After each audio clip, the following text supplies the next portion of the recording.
That first night, I stayed inside as I was told. The other workers did too, following the same routine, retreating to their rooms as the light from the sun started to dip behind the mountains. But even as I tried to focus on the work in front of me, a gnawing feeling of unease settled deep inside me. The rules had been clear, yet there was something in the air that I couldn't shake. I was used to the quiet. After all, I'd grown up in small towns, remote places. But this was different. The silence here felt alive, like something was waiting, watching. I tried to ignore it. I reminded myself that the night was always the worst part, when the mind plays tricks. But as the darkness crept closer, that feeling of being watched only intensified. By the time the last sliver of daylight slipped from the sky, I had finished reviewing some data. I leaned back in my chair, stretching my stiff limbs, and glanced out the window. The mountains loomed large in the distance, silhouetted against the darkening sky. There was nothing out there, at least nothing visible.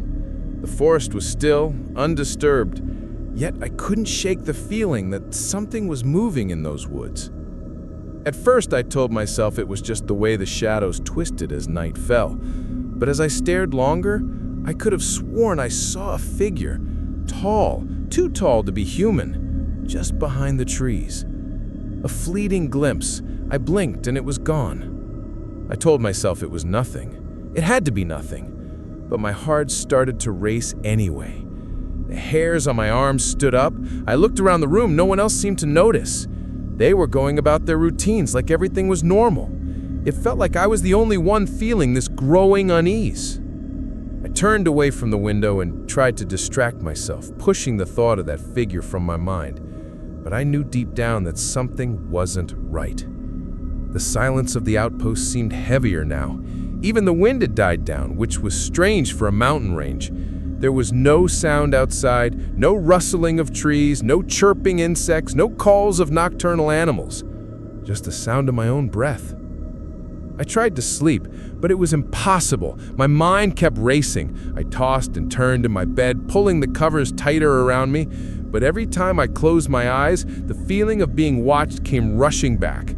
I finally sat up, heart thudding in my chest, and stared into the darkness of my room. I could hear something scratching, faint at first, almost like the sound of nails dragging against wood.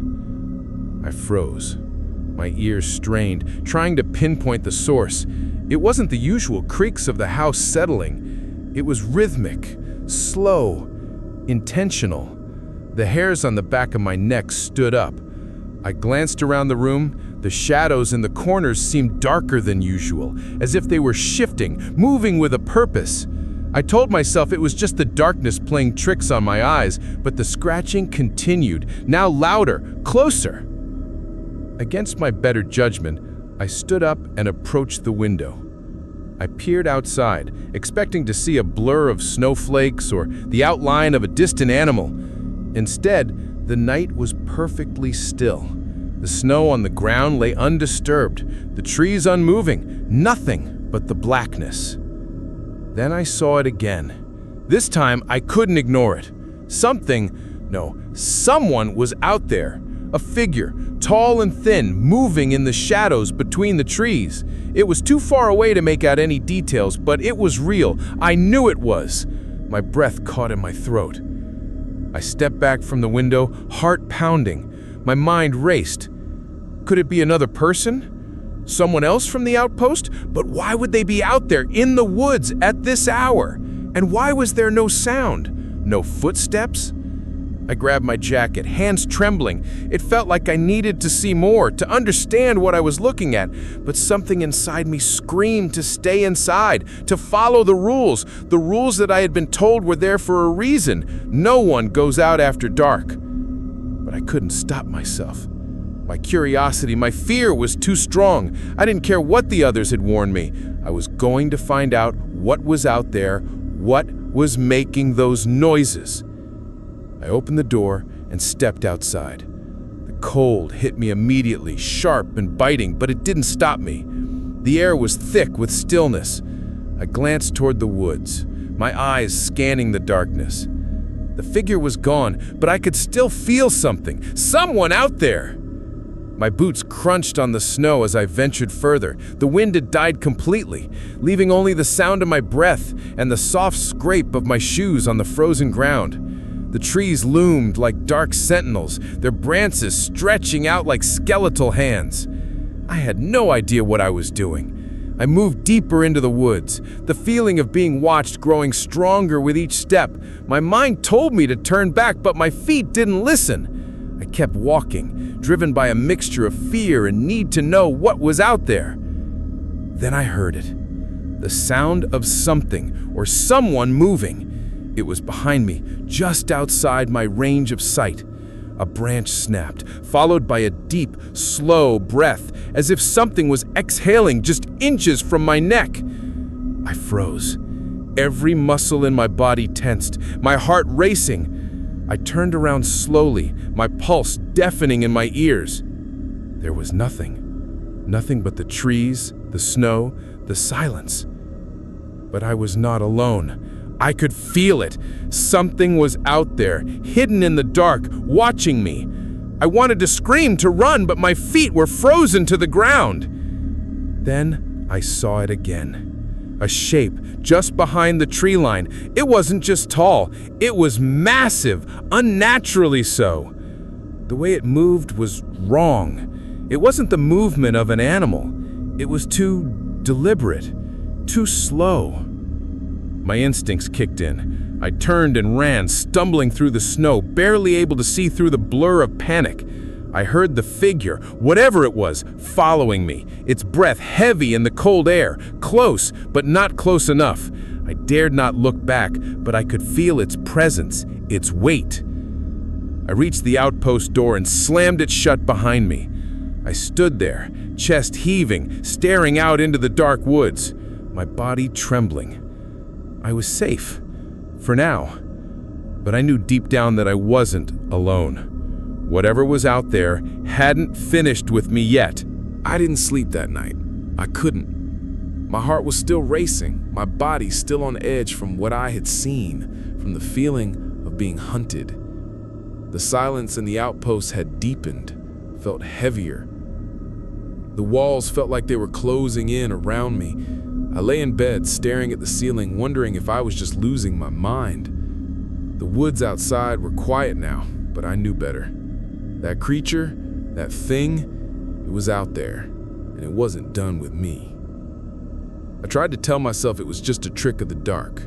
Maybe I'd been sleep deprived, the isolation getting to me. I tried to convince myself it wasn't real, but deep down, I knew it was. The way it moved, the way it felt like it was just inches from me, hiding in the trees. No matter how much I wanted to deny it, I couldn't. The next day, I did my best to act normal. I went about my work, keeping to the routine like everyone else, but I couldn't shake the feeling that something was wrong. Something more than just the strange rules, more than just the isolation. There was an unnatural weight in the air, an undercurrent of fear that hung over the outpost like a fog. Everyone could feel it, but no one would talk about it. It was Linda who finally broke the silence. That afternoon, she approached me in the hallway. Her face was pale, her eyes wide with fear. It looked like she hadn't slept in days. "You saw it, didn't you?" she whispered, glancing over her shoulder as though she was worried someone might hear. I nodded, my throat tight. "What is it? What's out there?" Her gaze shifted to the door as if she expected something to be standing behind it. "You can't go out there at night. You don't understand what it is, but it's been here for a long time. Longer than any of us." I didn't know what to say. My mind was racing. "What is it?" Linda hesitated, glancing over her shoulder once more. She spoke in a low, almost fearful voice. It's not like us. Not human, not animal. I don't know what it is, but it's been watching us for years. And if you break the rules, if you leave after dark, you won't come back. No one does." My blood ran cold. No, she interrupted, grabbing my arm with a grip that was surprisingly strong. You have to understand. The rules are there for a reason. We've all seen it. We've all been warned. Never go out after dark. I wanted to ask more to get more answers, but she just shook her head. We don't talk about it. Not here, not anymore. Then she walked away, leaving me standing there, more confused and terrified than before. That night, I stayed inside, just like everyone else. But it didn't feel like I was following the rules anymore. It felt like a prison. The walls felt too close. The darkness outside felt suffocating. I was still haunted by what I had seen, by the way the thing had moved between the trees like it was waiting for me to make a mistake. Every night after that, the fear only grew. Every sound, every shadow, every creak of the building made my heart race. I knew something was out there, but no one would talk about it. And every night, I followed the rules, staying inside hoping the nightmare would end. But it didn't. The whispers grew louder. A few days later, I was in the research lab, sorting through some old files when I found something strange. It was a logbook written by one of the previous researchers who had worked at the Outpost. I opened it, skimming through the pages until I found something that made my stomach churn. There were notes scribbled hastily, warning about the creature. Descriptions of it, long, thin, with a presence that felt more like a shadow than a being. It seemed to follow people, watch them, waiting for the right moment to strike. The researcher's last entry made my blood run cold. It's here. It knows I know. I can't get out. It's waiting. The rest of the pages were blank. I slammed the book shut, my heart pounding in my chest. This was real. There was something out there, something dangerous, and it was waiting for us to slip up.